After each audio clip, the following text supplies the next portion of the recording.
Mark Rogers TV talking Ohio State football. We bring in Tony Gerdeman from the Ozone. You can join him right there for the very best in Ohio State football. Tony goes to the news conferences, goes out to practice, so he's right there, up close and personal, knows Buckeyes football like just about nobody else. Tony, how you doing tonight?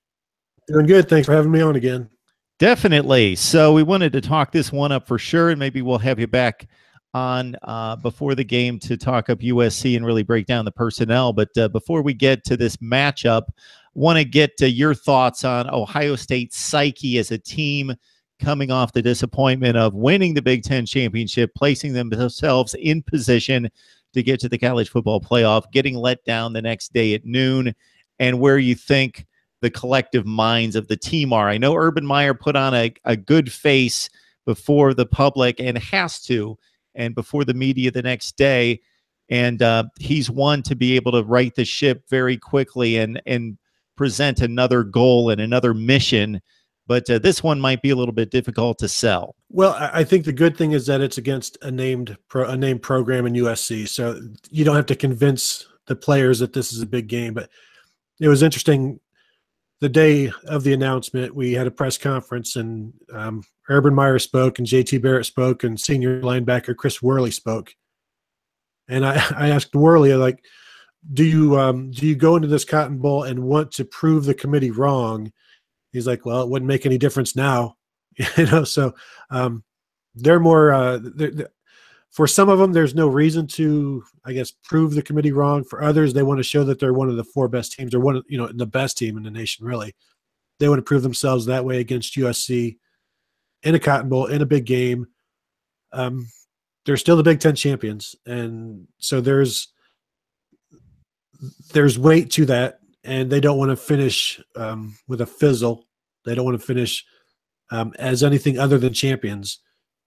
So this, with just one game remaining, they don't have to hold anything back. That's what, Sam Hubbard, the defensive end, was saying. The seniors don't have to hold anything back. This is their last game.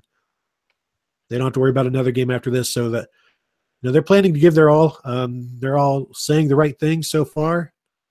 And it hasn't been a matter of like getting players to be in the mood to play in bowl games. They've done pretty well. They did in the Fiesta Bowl against Notre Dame a couple years ago.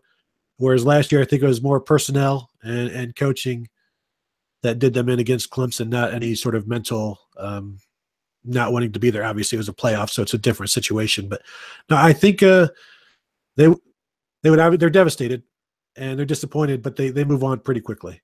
You can take that 2015 situation two different ways. On one hand, they had the target on their back from the preseason. Number one, loaded with NFL talent, expected to be a consensus wire-to-wire champion.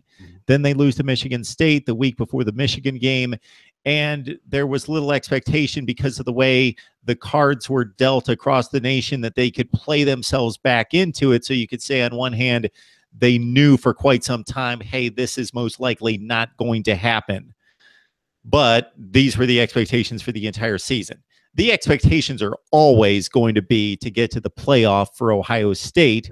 But this season was kind of up and down, and especially after the Iowa loss, some would concede, how in the world are they going to play themselves back into it? Then they do, and then they come down with a thud, not in terms of their performance on the field, but in terms of the delivery of the information in the final college football playoff rankings. So in terms of a letdown going into the next game, you could kind of compare those two separate situations to a certain extent, I would think.